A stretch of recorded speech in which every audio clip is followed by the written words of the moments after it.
The screen glowed, a cold, hard rectangle of light in the dimness of the living room. Kody Brown squinted at the notification. 4 figures.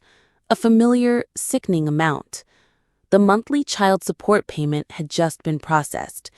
It wasn't merely a debit from his account, it was a deeper extraction.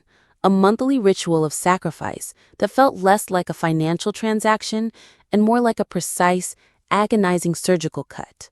He'd once described the failing as a knife in his other kidney, a persistent, grinding ache that mirrored the initial, gut-wrenching pain of his family's implosion.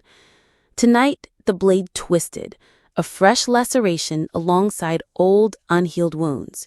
He slumped further into the worn, leather armchair, the kind that promised comfort but delivered only a faint creak of protest. The house was quiet, save for the gentle hum of the refrigerator. Robyn was asleep, her soft breathing a counterpoint to the tempest raging within him. He ran a hand over his jaw, feeling the stubble, a physical manifestation of his weariness. The once wild, flowing hair, a signature of his patriarch persona, was now a tamer, grayer shadow of its former glory. It wasn't just the money, though the sum was a constant, debilitating burden. It was the principle of it all, the profound injustice that gnawed at his soul. Hadn't he, Kody Brown, given everything, his youth, his very identity poured into the grand, audacious experiment of his plural family? He had been the architect, the spiritual guide, the provider, the visionary. He had believed he was building a legacy, a thriving, multi-generational clan bound by faith and love. Instead, he was a glorified ATM, his once grand vision reduced to a series of financial obligations.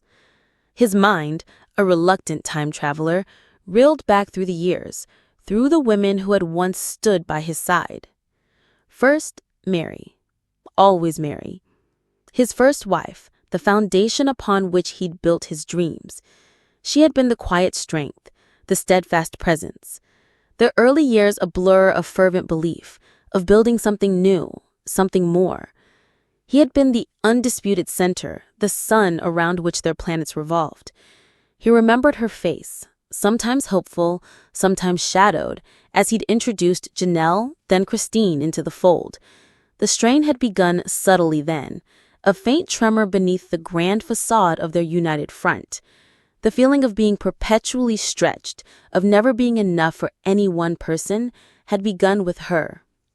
Then Janelle, practical, independent Janelle, who'd brought a different kind of challenge, and with it, more mouths to feed, more futures to shape. She thrived on logic, on reason, often clashing with his more emotional, spontaneous nature.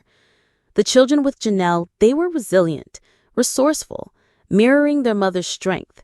He'd loved them all, or so he told himself, with a love that felt diluted, spread then across too many bright, demanding faces.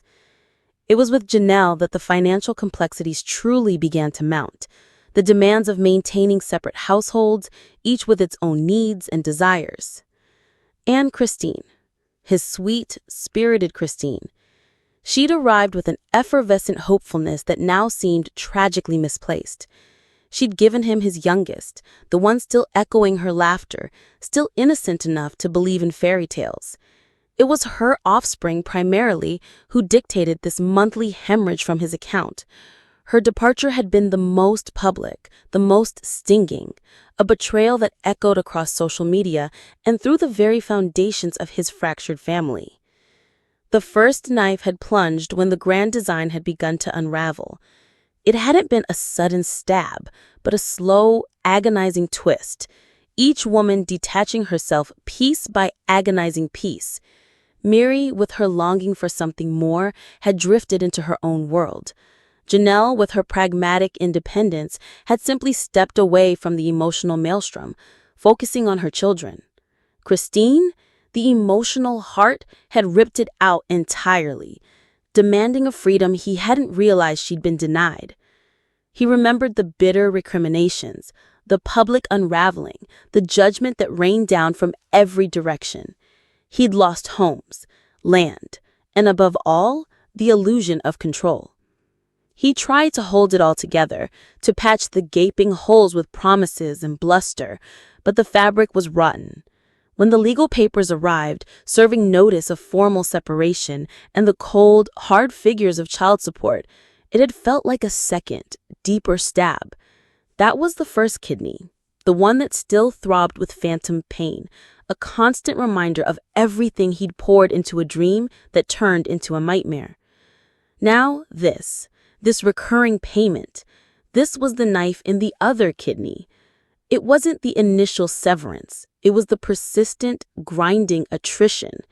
Each dollar was a tangible piece of his freedom, his future, his very essence being handed over to those who in his mind had abandoned his vision, dismantled his empire, and left him to pick up the pieces alone. "They just don't understand," he muttered into the silence, the words tasting like ash. "They never understood the sacrifice, the vision I had for all of us." He had visioned generations, a thriving, multi-generational clan bound by shared ideals and love.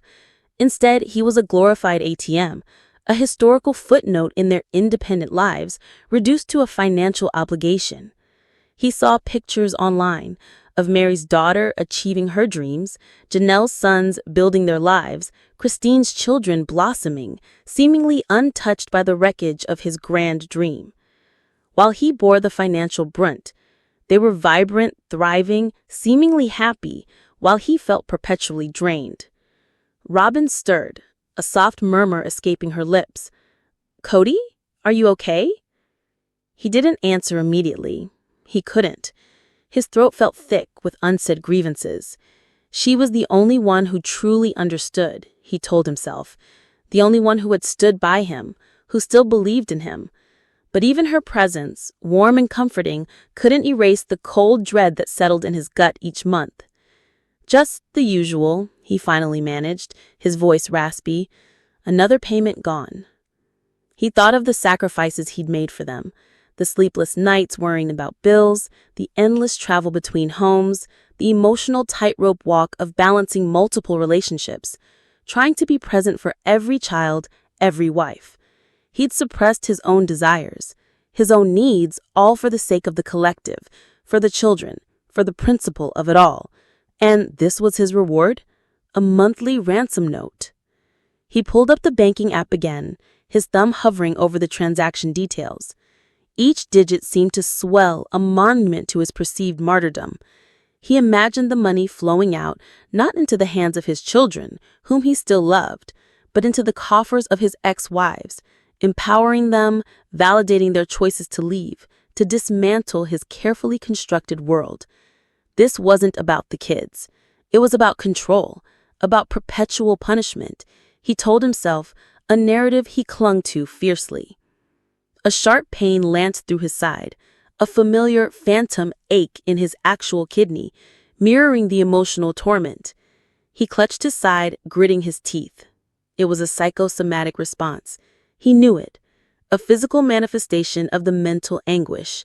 The knives were real, even if only in his head, twisting deeper with each new month. He tried to argue, to negotiate, to reason.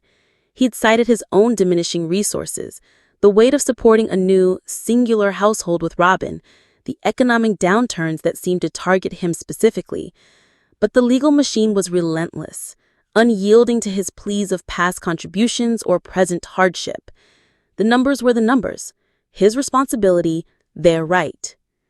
He pictured his children, not the babies he'd once cradled, but the young adults, the teenagers who now looked at him with a mix of distant respect, mild curiosity, or worst of all, utter indifference. Did they even know the sacrifices? Did they care that their father felt like a cash cow, milked dry by the very people he'd sworn to protect? Did they see the knife? Or did they just see the money appearing in their accounts, a given, an entitlement? He slumped further into the armchair, the cheap leather squeaking beneath him. Robyn came over, her hand gently resting on his arm. Her touch was a small comfort, a fleeting warmth in a world that felt increasingly cold and isolating. "It'll be okay, my love," she murmured, but her voice held a faint tremor of uncertainty. He knew it wouldn't. Not truly. The ledger of regret was etched deep into his soul, and each monthly child support payment was another entry written in his own emotional blood, confirming his perpetual indebtedness.